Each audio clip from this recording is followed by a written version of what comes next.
My mom forgot to save me a seat at Thanksgiving, said it was too crowded, but my sister's dog had a chair. I didn't argue. I just took the pie I brought, walked out, and went home. They called me oversensitive. I didn't reply. That night, I canceled my monthly grocery contribution, froze the streaming services, and closed the family Costco account. The next morning, my selfish brother. I didn't expect much, but I expected a seat. Just one chair, one place at the table where I'd sat every Thanksgiving since I was old enough to carry a plate without dropping it. But instead, I stood in the doorway holding the pie I baked from scratch, the one I make every year because no one else ever offers, and watched as the laughter bounced around the dining room like I wasn't even there. I felt it before anyone said a word. That feeling where your chest goes cold first, then your hands, like embarrassment and betrayal, decided to shake hands at the same time. There were 12 chairs and 13 people, if you count me. 4 of them were new, my sister's husband's cousins. One was Oliver, Chloe's dog, who not only had a seat, but had a plate in front of him with mashed potatoes. My mom didn't even look confused when I asked where I was supposed to sit. She just said, "Oh, it got a little crowded this year." Like someone gets misplaced at a concert. Like I didn't bring the damn pie, pay for half the groceries, and send her a check last week when her power bill got accidentally doubled. No one looked up. No one said anything. Just my brother chewing and grinning like it was the best stuffing of his life. I left. I didn't cause a scene, didn't say a single word. I walked into the kitchen, picked up the pie, and walked out. I remember hearing my mom ask Chloe if she thought the turkey was dry as I was closing the door. The text started just before 7. "Mom, Lisa, you didn't even say goodbye. Are you okay?" Chloe, "It's literally just a chair. You could have grabbed a stool." Ethan, "This is why you can't be around people. You make everything about you." I didn't answer. I sat in my living room, turned the volume down on the TV, and opened my laptop. For the first time in years, I didn't feel guilty. I started with the Costco account. I'd opened it in my name when Dad passed, because Mom said she couldn't handle one more thing. Closed it in 6 clicks. Then the streaming services, Hulu, Netflix, Max, Disney Plus, all walked. Then the grocery fund. I'd been quietly contributing $300 a month to that shared debit card so they could split bills and buy household things. They never even said thank you. That stopped too. The next morning, 9:13 a.m., my phone buzzed. "Ethan, what the hell? Costco kicked me out mid-checkout. Did you mess with the account?" I didn't answer, just took another bite of pie. That was just the start. The nice version of me, the one they could count on no matter how little they offered back, was done. They didn't know it yet, but things were going to get a lot more uncomfortable. By the end of that week, they knew something was off. It started with the groceries. Chloe texted me about the family card being declined at Trader Joe's. "Did the card get hacked or something?" she asked. "Nope, just unsubscribed from being your invisible provider." Then came Mom's confused voicemail about why Hulu logged her out during her baking shows. I listened to it twice. She still hadn't acknowledged the empty seat. No apology, no explanation, just casually annoyed like someone unplugged her toaster. I could have told them the truth right then. I could have explained exactly how it felt to stand in a house I helped pay for and realize even the dog had more value than I did. But I didn't. I let them squirm. It was overdue. Then Ethan stepped in. He always does, not out of kindness, but because he can't function when things don't orbit around him. He texted me that Sunday night, "Can you stop punishing everyone because you're in your feelings?" I didn't answer. Monday morning, I woke up to a new message. "I talked to Mom. She said you made her cry." Chloe's upset. "They think you're having one of your episodes again." There was the family classic. Turn inconvenience into concern. Paint anger as instability. They always called me sensitive whenever they needed me quiet. Not this time. So I stopped ignoring and started escalating. There was one last thing I hadn't touched yet. The emergency fund. It was an account I created 3 years ago when Dad got sick. I told them it was for shared family crisis, vet bills, surprise car repairs, utilities if things got rough. I never told them I was the only one who'd contributed. Not once did anyone else deposit $1, but they all had the password. I transferred the entire balance, just over $7,600, into my personal savings. I left the account name and login intact.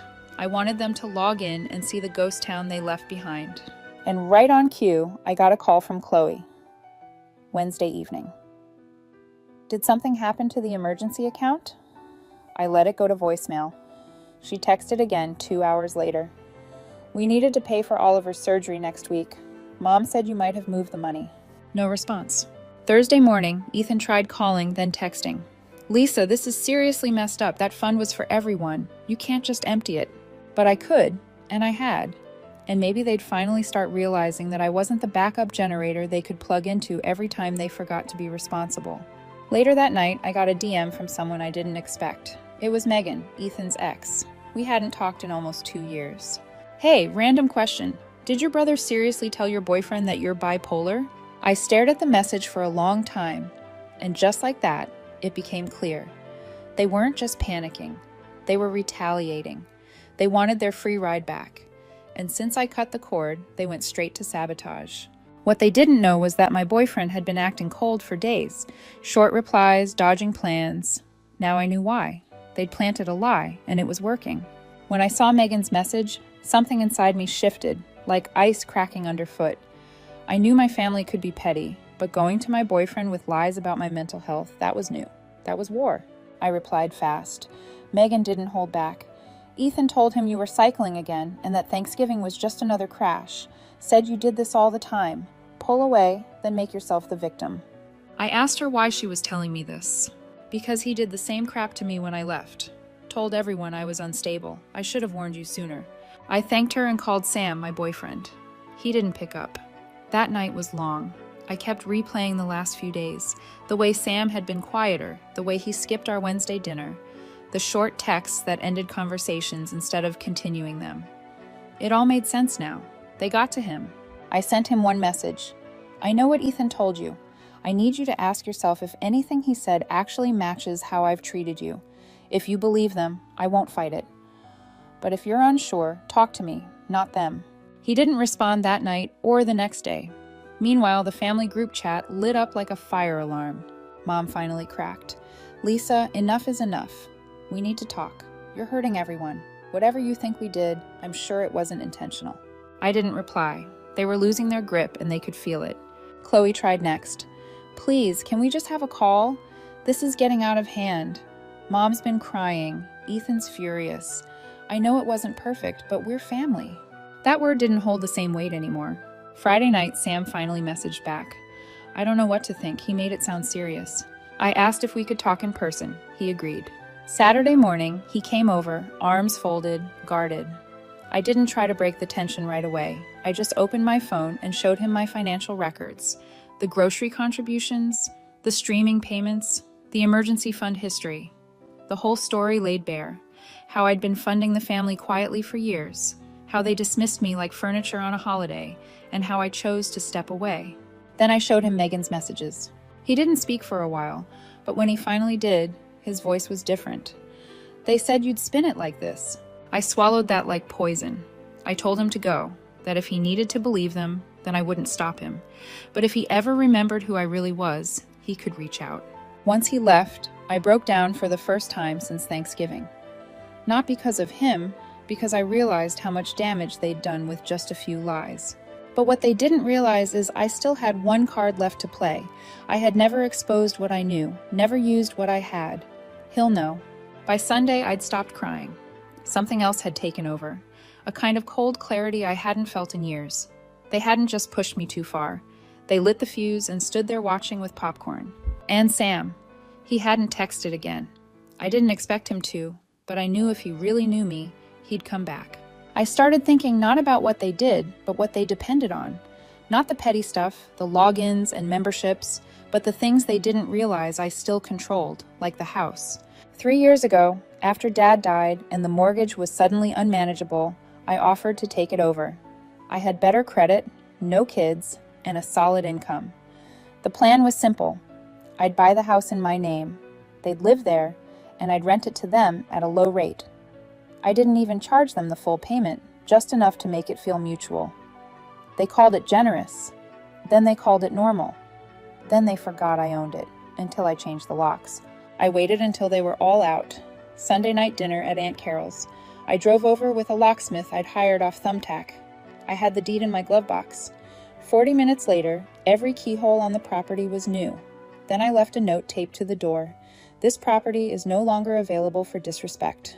I didn't answer the calls that followed. I didn't even listen to the voicemails. But I did hear about what happened next from someone I didn't expect. Jake, my cousin, black sheep, left the family years ago after Mom called him a failure in front of his girlfriend. We hadn't talked in forever, but he texted me that night. Just heard what you did. Absolute legend. Proud of you. He told me they showed up to a locked house and lost it. Mom was sobbing on the porch. Ethan tried to force the back door open, and when that failed, he yelled into the mailbox like it was listening. Chloe tried calling the police, but the police just checked the property record, nodded, and left. I still wasn't satisfied. Monday morning, I filed the paperwork to formally evict them. I knew they could stall it, maybe even drag it out, but the point wasn't to get them out immediately. The point was to remind them I wasn't the weak one, that the pie-walking, silence-keeping, always paying Lisa was gone. Later that day, Sam showed up at my door. No text, no warning, just standing there with that look like he wasn't sure if he was about to fix something or make it worse. I didn't say anything, just waited. He finally spoke. I talked to Megan again. I talked to your cousin too. And then I realized if even half of what you said was made up, why were they so scared when you stopped answering? I didn't reply. He kept talking. I'm sorry. I believe them even for a second. That's on me. I told him this wasn't something we could just sweep under the rug. Not when it broke something I wasn't sure could be repaired. He didn't ask to come in. He just said he'd wait, however long it took, for me to believe he was different from them. I closed the door gently. Not as a no, not as a yes either. But the part that really hit me was the message I got 2 hours later, an email from my mom. It was a forwarded confirmation. Subject line, payment successful, $12,000 wire transfer sent. She tried to pay me off to get the house back. No apology, no explanation, just money, as if I could be bought. But now I knew exactly how much they feared losing me. They thought that was my price. They had no idea the real payment hadn't come due yet, not even close. $12,000. That's what they thought I was worth. It wasn't even a message from my mother directly. Just an automated confirmation from her bank forwarded to my email like I was an invoice. The subject line read, payment successful, $12,000, wire transfer sent. That was it. No note, no apology, not even a subject line in her own words. They weren't reaching out to reconnect. They were trying to pay me off like a loose end that needed to disappear quietly. I didn't touch the money. I didn't even log in to confirm it. I just left it there, floating in the void between our last real conversation and the complete collapse of our relationship. Meanwhile, they were still locked out of the house. Jake had driven by again. He said they brought sleeping bags and were parked outside like squatters.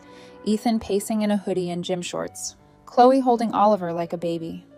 My mom sitting stiff in the front seat, arms crossed like a prisoner in a silent protest. They're acting like you burned the place down, Jake said. All you did was change the locks. I knew better. I hadn't just locked a door, I'd closed a chapter. They thought they'd get to rewrite whenever it suited them, but I wasn't done. I'd spent years documenting everything. Not because I was expecting this, but because I've always known they didn't see me as part of the core family. I was the branch account, the emergency ATM, the one who didn't have kids, so why not help? The one who always got the seat next to the fridge or no seat at all. So I went through every folder on my computer, every cloud backup. I compiled screenshots, receipts, documents, and messages, the recurring monthly grocery contributions labeled family, the streaming service subscriptions all under my email, the Costco receipts I paid every time Ethan forgot his wallet, the locksmith invoice from last week, and most importantly, the scanned copy of the original mortgage agreement, the one where I, Lisa Morris, was the sole owner of the property. It included the text from Chloe when I agreed to take over the mortgage. Just put it in your name for now. It'll make things easier. Mom can't handle more paperwork right now. We'll deal with it later. Later never came. He'll know. I put it all in a Google Drive folder titled What You Took for Granted. Then I sent it to Sam. No message, just the link. He called me 10 minutes later, voice low, quiet, like the wind had been knocked out of him. You had all this the whole time. I didn't answer. I accused you of being unstable and you didn't even show me any of this. You just took it. He was quiet again. I'm sorry. I don't think I really understood who you were until now. I asked him what changed. He said, your mom texted me yesterday. Told me you were spiraling, that you'd always done this. Isolate, punish people, hold grudges. I asked what he told her. that I was done talking to anyone who didn't know what gratitude was. It should have felt like a victory, but it didn't. Not yet. I appreciated the apology, but this wasn't about Sam anymore. This had gone deeper than relationships. It had touched something old, something rotted that I'd been patching up for years with money, silence, and sweet potato pie. And now I had one more thing. Dad's will. The real one. I found it in a folder labeled Estate Final on the external drive he'd given me the year before he passed. I'd never opened it. I didn't want to, but something told me it was time. And there it was. To my daughter Lisa, I leave the house and all associated responsibilities. Not my mom, not Chloe, not Ethan. Me. Dated, signed, witnessed. They had known. They had to. There was no way they just forgot. They just never filed it. Probably because it didn't suit them. Because it gave the power to the one person they were used to borrowing it from. I made 5 copies. On Monday morning, I'd send one to each of them with tracking. But the 6th, that one was going to court. Monday morning came quietly.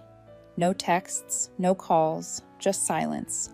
That uneasy, dense kind of silence that follows a storm you know isn't done yet. The copies of Dad's will were already printed, sealed, and labeled. I drove them myself. Certified mail. Signature required. One went to Chloe's house, one to Ethan's P.O. box, one to Mom, one to their lawyer, because I knew they had one on retainer from some old estate issue with my aunt, one to Sam. Not because he needed it anymore, but because I wanted him to see it. No summaries, no opinions, just facts. The 6th I hand-delivered to my attorney. We filed it that afternoon. It wasn't about throwing them out. They were already gone, scattered into guest rooms and couches and rented hotel rooms. It was about finality, about burying the myth they'd built around what the house was. Some shared legacy they believed belonged to all of us equally. It never was. They just liked pretending it was. Jake texted me later that day. They just found out. Ethan called Aunt Carol sobbing, Mom screaming about contesting it. I told him they could scream into the wind. The document was ironclad, notarized, witnessed, filed before Dad even passed. And then, like clockwork, the story started. A Facebook post from Chloe about being betrayed by the one person we thought was family. A vague Instagram story from Ethan showing a shot of a U-Haul and the caption, "When greed wins, everyone loses." But the best, the one that made it all click, was the voicemail from Mom. "I don't know who you are anymore. This isn't what Dad would have wanted. You're tearing this family apart." I replayed that last sentence 3 times. It was almost funny, as if it hadn't already been broken, as if they hadn't spent years splintering it with their entitlement and manipulation, and I had just been the one sweeping up the glass behind them. That night, Sam came over. I let him in this time. He didn't say much. He just looked around at the quiet, the half-unpacked boxes from when I was still trying to decide if I should move, the pie dish I hadn't had the heart to clean. He asked what I was going to do now.